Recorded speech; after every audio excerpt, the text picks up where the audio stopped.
most valuable commodity I know of is information. Wouldn't you agree?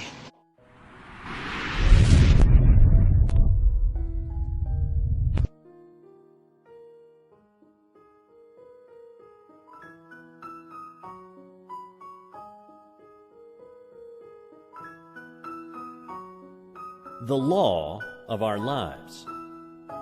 Spirit creates through law. The law is always mind in action. Mind cannot act unless intelligence sets it in motion. In the great universal mind, man is a center of intelligence, and every time he thinks, he sets mind into action. What is the activity of this mind in relation to man's thought? It has to be one of mental correspondence. That is, mind has to reflect whatever thought it cast into it. Wonderful as universal mind is, it has no choice but to create whatever thought is given it. If it could contradict that thought, it would not be a unit, since this would be recognizing something outside of itself. This is a point in truth which should not be overlooked. The one mind knows only its own ability to make whatever is given it. It sees no other power and never analyzes or dissects. It simply knows. And the reason why people do not understand this is that they have not realized what mind is. The ordinary individual thinks of mind only from the limitation of his own environment. The concept he has of mind is the concept of his own thinking, which is very limited. We are surrounded by an all-seeing, all-knowing mind, which is one and runs through all. The belief in the dual mind has destroyed practically all philosophies and religions of the ages, and will continue to do so until the world comes to see that there is but one. Whatever name is given it, there is but one. It is this one that creates for us whatever we believe. Our thought operative through this one produces all our affairs. We are all centers in this mind, centers of creative thought activity. There is nothing which appears in the manifest universe other than an objectified thought, whether it be a bump on your head, a growth on your foot, or a planet. It could not be there were it not made out of mind, for mind is all there is to make anything out of it. Whatever is made out of it. Nothing exists or can exist without a source from which it springs. We are not dealing with a negative as well as a positive power, not two powers, but one. A power that sees neither good nor evil as we see it. It knows only that it is all, and since it is all, it creates whatever is given it. From our limited standpoint, we often think of good and evil, not realizing that, as yet, we do not know the one from the other. What we call good today, we may call evil tomorrow. And what we think to be evil today, we may tomorrow proclaim as the greatest good we have known. Not so with the great universal power of mind. It sees only itself and its infinite ability to create. To the thinking person, this will mean much. He will see that he is no longer living in a limited universe, a world of powers, but that he is immersed in an infinite creative medium which, because of its nature, has to create for him whatever he believes. Jesus understood this and in a few simple words laid down the law of life. It is done unto all people as they believe. This is a great thing to keep in mind. It is done unto us. We do not have to do it, for it is done unto us of a power that knows itself to be all there is. Could we even believe that some material mountain would be moved? The power is there to do it. Without this belief, there is no real impulse for the creative mind, and we do not get an affirmative answer. We must realize more clearly that this great power has to operate through us. Man's part. Creative mind cannot force itself upon us because we have the power of self-choice. It recognizes us when we recognize it. When we think that we are limited or have not been heard, it must take that thought and bring it into manifestation for us. When we look about us and see nature so beautiful, lavish, and so limitless, when we realize that something, some power, is behind all, and sees to it that plenty obtains everywhere, so that in all things manifest there is more than could be used. And when on the other hand we see man so limited, sick, sad, and needy, we are disposed to ask this question: is God good after all? Does He really care for the people of His creation? Why am I sick? Why am I poor? Little do we realize that the answer is in our own mouths, in the creative power of our own thought. The average person, when told the truth, will still seek some other way. God has already done for us in a mechanical way all that He can do, and having been given the ability, we will have to do for ourselves the rest. Yet the great power is always near, ready at any time to help. But we must use it according to its own nature in harmony with its laws. Man should learn that he himself is the center of this divine activity. Realizing this, he must seek more and more to utilize his own divine nature, and by so doing he will come fully under the protection of the great laws that govern all life, manifest and unmanifest. Whatever man is, he must find that because he is made out of God, he must be of the same nature. This infinite one cannot know anything outside of itself, anything that would be a contradiction of its divine nature. Man's ignorance of his real nature binds him with his own freedom, until he comes to see things as they really are, and not as they appear to be. In the infinity of mind, which is the principle of all metaphysics and of all life, there is nothing but mind, and that which mind does. That is all there is in the universe. That is all there ever was or ever will be. This mind is acted upon by our thought, and so our thought becomes the law of our lives. It is just as much a law in our individual lives as God's thought is in the larger life of the universe. For the sake of clearness, think of yourself as in this mind. Think of yourself as a center in it. That is your principle. You think, and mind produces the thing. One of the big points to remember is that we do not have to create. All that we have to do is to think. Mind, the only mind that there is, creates. Few people seem to understand the nature of the law, and so think that they have got to do something, even if it is only holding a thought. Thinking or knowing is what does the thing.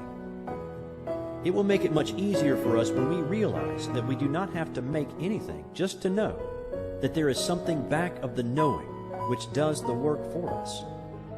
That person gets the best results who realizes that he can use this divine principle, he who can get the clearest concept of his idea, and who can rely on mind to do for him, keeping everything out of his thought that would contradict the supremacy of spirit or mind. By simply holding a thought, we could not make anything.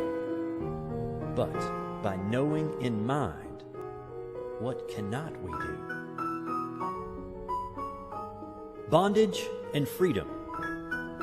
Never get away from the fact that you are surrounded by such a power. It is the principle of demonstration. It knows every thought. As we send forth our thought into it, it does unto us. The person who is ignorant of this law must by that ignorance be bound by his thought, by his human beliefs. One who understands will begin to break these ties that bind him. One by one, he will destroy every negative thought until at last he is able to think what he wants to think. And so he frees himself by the use of the same power that at one time bound him. We must destroy all thought that we would not see manifest and hold to that which we would see until we receive the affirmative answer. Never struggle. Mind makes things out of itself. There is no effort made. Don't think that there is so much to be overcome.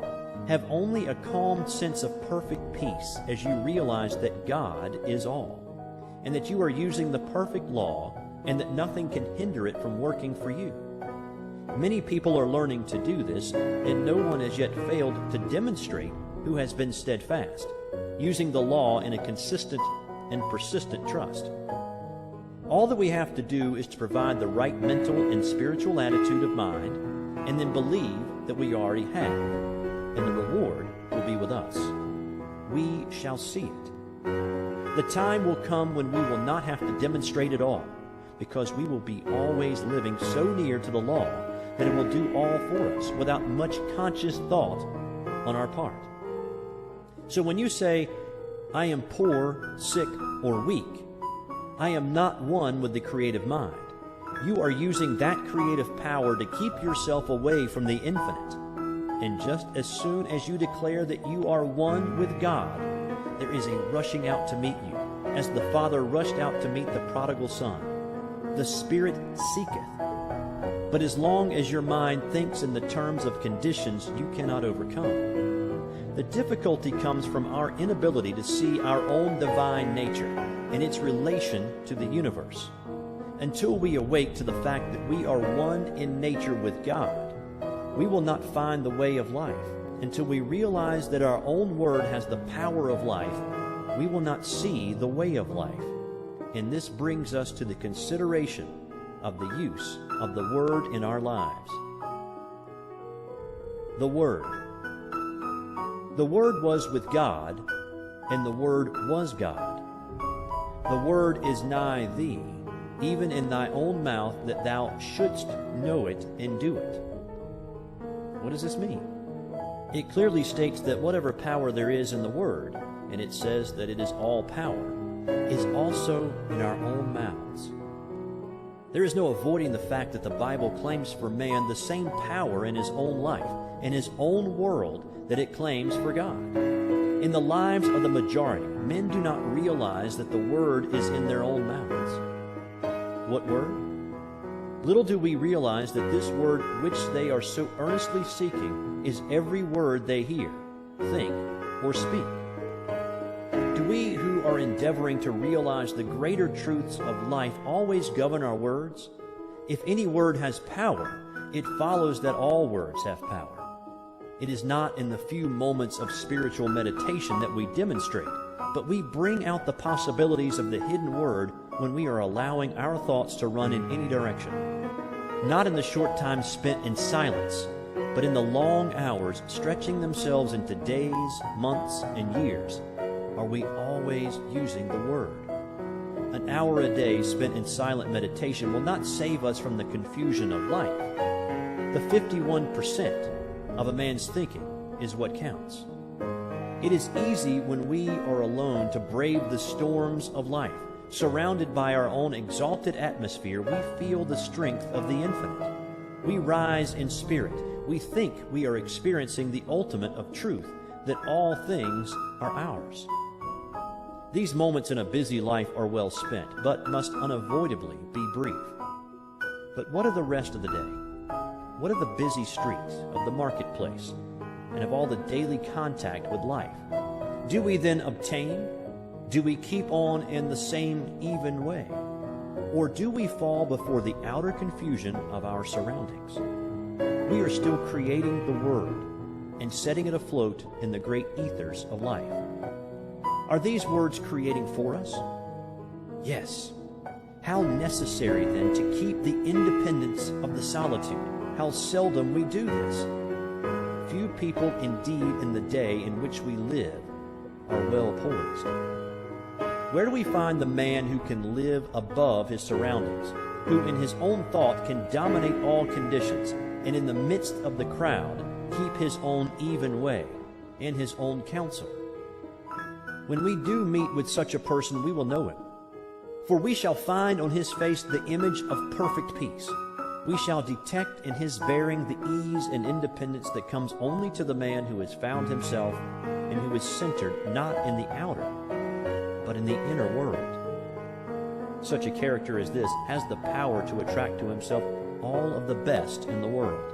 He is a center toward which all else must gravitate. The atmosphere which he creates and with which he surrounds himself is one of absolute calm and peace. The world at once sees in this man a master, and gladly sits at his feet. And yet this man who has risen above the thought of the world cares not that other people should sit at his feet. He knows that what he has done all may do.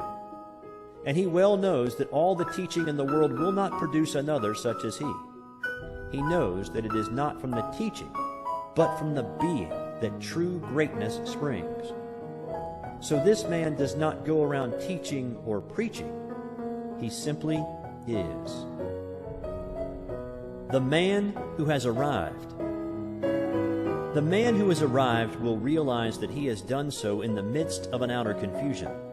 He will be the one who has gone into the silence for strength and has come out into the world equipped with power from on high. But that light which he has received must be kept burning.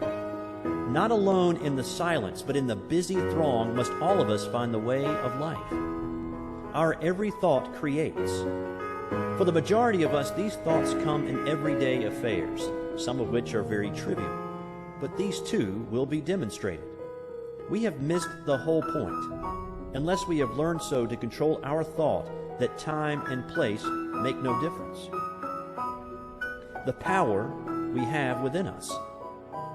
We have within us a power that is greater than anything that we shall ever contact in the outer. A power that can overcome every obstacle in our life and set us safe, satisfied, and at peace, healed and prosperous in a new light and in a new life. Mind. All mind is right here. It is God's mind, God's creative power, God's creative life. We have as much of this power to use in our daily life as we can believe in and embody. The storehouse of nature is filled with infinite good awaiting the touch of our awakened thought to spring forth into manifestation in our life. But the awakening must be on our part and not on the side of life. We, static, at the gateway of limitless opportunity in the eternal and changeless now. Now is the day in which to begin the new life that is to lift us up to the greater expression of all that is wonderful. The word that we speak is the law of our life, and nothing hinders but ourselves. We have, through ignorance of our real nature, misused the power of our word, and behold what it has brought upon us, the very thing that we feared. But now it shall produce a new thing, a new heaven, and a new earth. Individual ideas.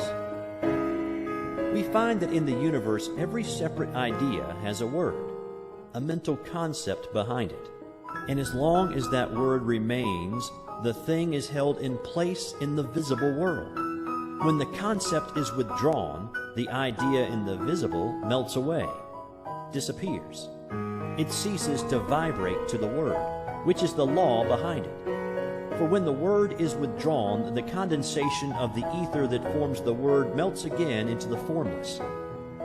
There was a time when the world was without form, and from the word alone all things were made that are made.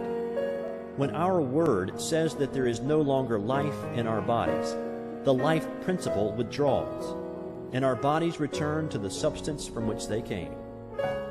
Here is the great mystery of life, that we are able to use this creative word for whatever purpose we may desire, and that word becomes the law unto the thing for which it was spoken. And so in our lives, we might say that without our word was not anything made that was made. For we are given the power to sit in the midst of our lives and direct all their activities. There is no struggle and no strife necessary.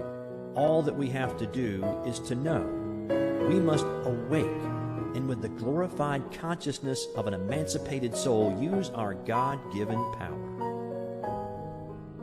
The reason for the universe. This universe is the reason. First, of an infinite intelligence which speaks or thinks, and as this thought becomes active within itself, it creates from itself, at the power of its own word, the visible universe. We are living in a universal activity of mental law. We are surrounded by a mind which receives every impression of our thought and returns to us just what we think. Every man, then, is living in a world made for him from the activity of his thought. It is a self-evident proposition that mind must create out of itself, and this self being limitless, it follows that its creative power is without limit. Mind in action. Everything that we see is the result of mind in action. We all have a body, and we have what is called a physical environment. We could have neither if it were not for the mind. The law implanted within us is that we need nothing except ourselves and this all-wise creative mind to make anything, and that just so far as we depend upon any condition, past, present, or future, or upon any individual, we are creating chaos, because we are dealing with conditions and not with causes. Every living soul is a law unto himself, but of this great truth few people are conscious. It seems difficult for the race, which feels itself to be so limited, to comprehend the fact that there is a power that makes things directly out of itself, by simply becoming the thing that it makes, and it does this by self-knowing. But we will not demonstrate until we see at least some of this, the greatest truth about life. We should realize that we are dealing with the principle that is scientifically correct. It will never fail us at any time, but is eternally present. We can approach the infinite mind with a depth of thought and understanding, knowing that it will respond, knowing that we are dealing with reality. Jesus, who saw this very dearly, laid down the whole law of life in a few simple words. It is done unto you as you believe. We do not have to do it. It is done unto us. It is done by a power that is all. Could we believe that a material mountain would be moved? It would be done unto us. But unless we do believe, there is no impulse for the creative power, and we do not receive. Life externalizes at the level of our thought. The most valuable commodity I know of is information. Wouldn't you agree?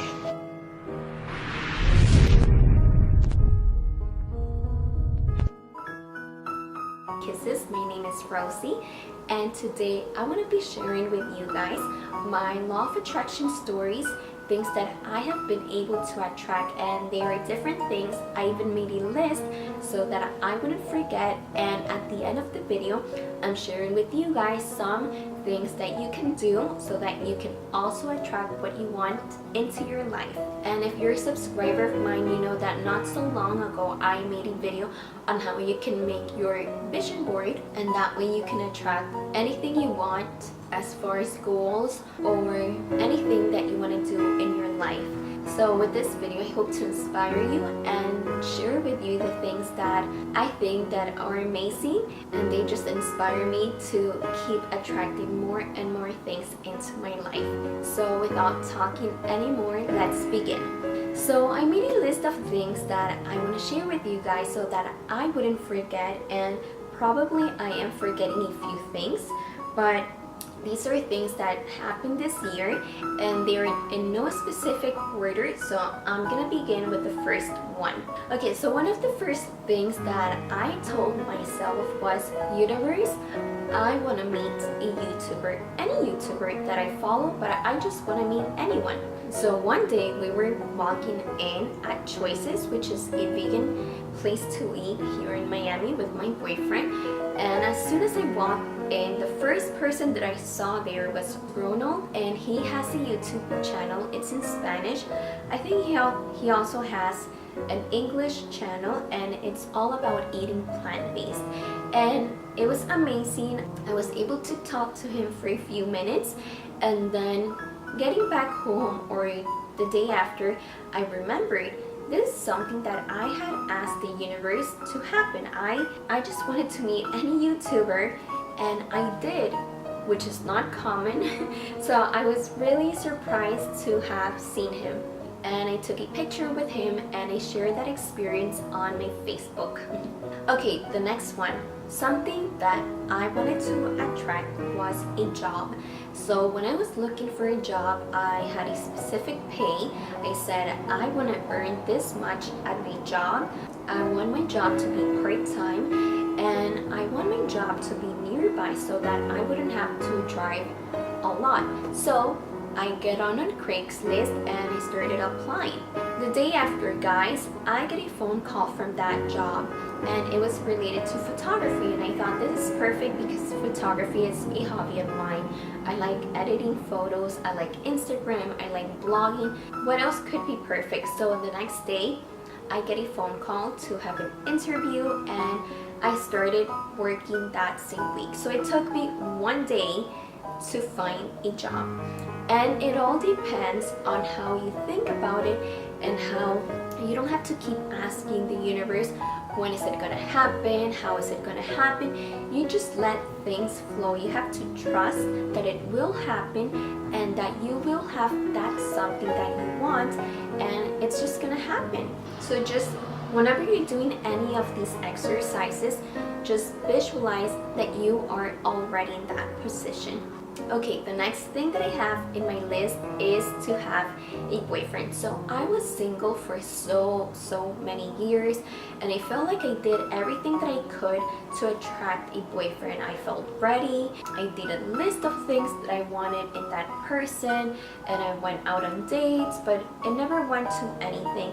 And the time that I was finally enjoying myself being single, when I really accepted how things were, that's when I found a boyfriend.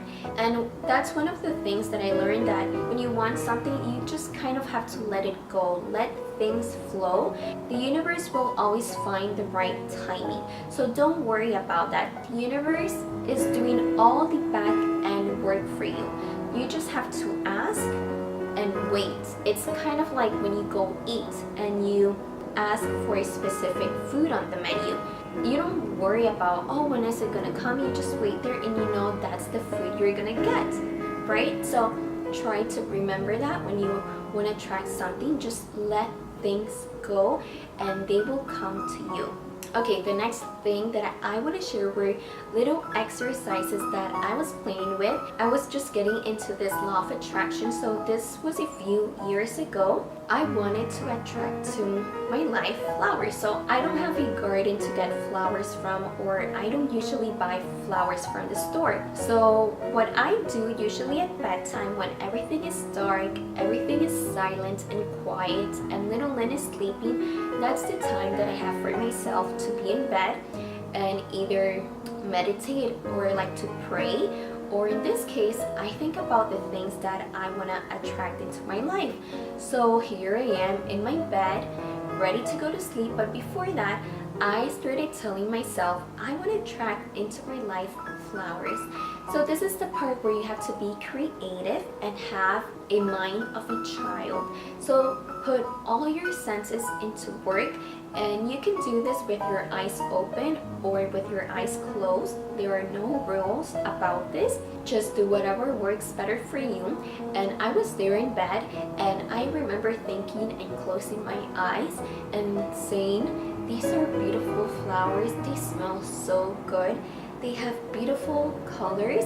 I did that for a few minutes and I let it go. So I went to sleep.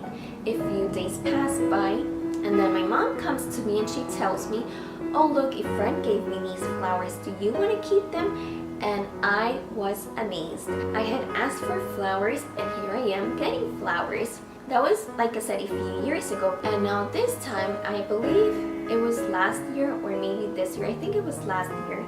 Yeah, I wanted to attract a specific flower. This time, I said, I want a white rose, because roses for me are my favorite flowers, but it has to be white. So again, I play with my imagination and I said, oh, how beautiful these flowers, they are white and they're my favorite flowers. A few days later, I am here at a wedding reception and they had delicious food. The tables were decorated so nicely, and at the end of the night, my friend tells me if I wanted to take a little vase of flowers with white roses. At that moment, I just said yes, and I didn't think about it much.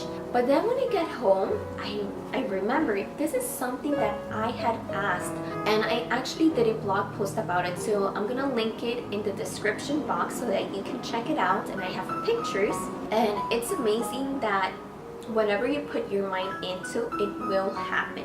Another example that I have was a furniture piece. It's more like a container with drawers.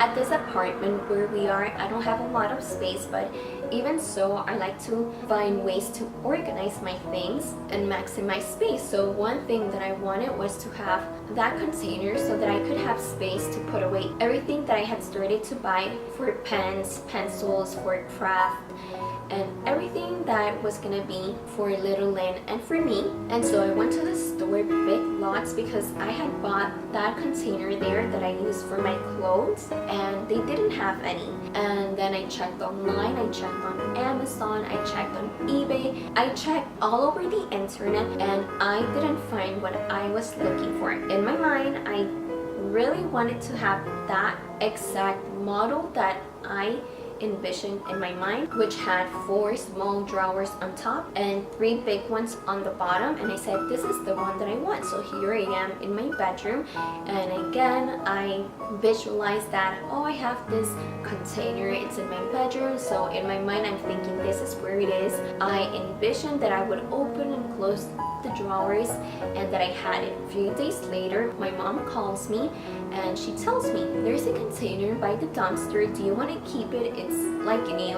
And oh my goodness, it was the same thing that I wanted to have. Coincidence? I don't know about you guys, but I don't believe in coincidence. I believe that everything happens for a reason, or if it happens, it's because you attracted that into your life. Okay, and one last example, because I could keep going on and on with examples and I don't want to bore you guys, but this one is with little Lynn, to show you guys that this is something that anyone can apply, because we're all part of this planet, we're all connected to this universe. So my little Lynn had been asking me for days and days that she wanted to see an earthworm. So that's so funny to me. She wanted to see a worm, and specifically an earthworm, and I kept thinking, how on earth are we gonna see one, because we never do. We do walk when I take her to school, or on her way back when I pick her up, we also have to walk, but it's mainly pavement, so you wouldn't see many worms. And nevertheless, earthworms, like, they're not common here, especially in the city. So here we are, one day we are coming back from her school, and in the middle of the sidewalk, there's a moving earthworm. Little Lynn was so happy, and I told her, this is something that you attracted because you wanted to see. Look what you were seeing. Something that, like I tell you guys, it's not common to see here.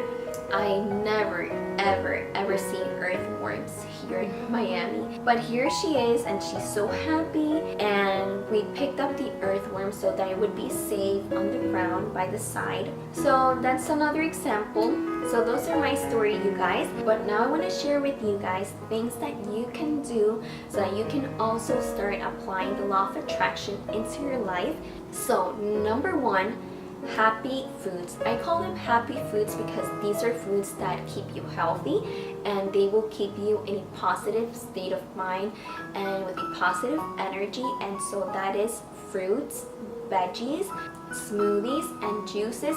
Everything that is alive, basically everything that is plant-based. And if you drink water, just make sure that it is purified water, and if you can, just add lime juice or lemon juice, whichever one, but don't add sugar. It won't have the same effect if you add sugar, but if you drink water with lemon or lime, that alkalizes the body, and it is so beneficial. So the next thing is meditate. So try to do meditation as often as you can. I know some people do it every single day. I like to do it at least once a week. And the time of meditation, it all depends on you. I know some people do it based on their age. So if you're 20, try to do it for 20 minutes. But you don't have to do it that way. Some people do it for 10-15 minutes, whatever you can fit into your schedule, but as long as you meditate. And what you can do, some people focus on their breathing, some people like to think about positive things, so it all depends on you, whatever works best for you. Okay, the next thing, try to do yoga. So if you do yoga, if you do running, if you do Tai Chi, whatever it is, but something that keeps you in the right mood and that keeps you motivated. This will help you to stay focused and to keep your mind in a positive state. Okay, next would be entertainment. So anything that is like books or movies, like a documentary. So maybe you're already familiar with The Secret, which is really popular, but you can read the book, you can see the documentary, but there are other similar ones that you can see. And right now I cannot remember them, but I'm gonna either put them in the description box or link it in my blog post that I'm gonna do with this video. And I actually have this one here with me, The Source of the Secret, which I got from my sister, I believe, and I cannot wait to see it soon. And the last thing that I love doing so much is music. So try to listen to music that is either in 528 Hertz or 432, which is at the vibration or frequency of the universe. So this is something that I love doing when I'm meditating, or if I'm having a stressful day, then I love listening to this type of music. I have a playlist which I'm going to share with you guys. Or even when I take a shower at nighttime, I like having this music in the background, and I get out of the shower feeling in my Zen mode. I feel so relaxed and I feel so ready to go to sleep. So these have been my stories that I wanted to share with you guys. Hopefully I can inspire you that anything is possible, and try to apply the tips that I gave you so that you can also start attracting, starting today, things that you want to accomplish or things that you just want to have in your life. If there are other things that you like doing, or if you have any stories to share with me, I would love to hear from you guys. So if you have liked this video, don't forget to give a thumbs up, and you can follow me on different social media accounts like on Facebook, Instagram, Snapchat, anything that you guys have with the same name, Lynn Sire. So thank you so much for watching, and I'll see you guys next time. Kisses!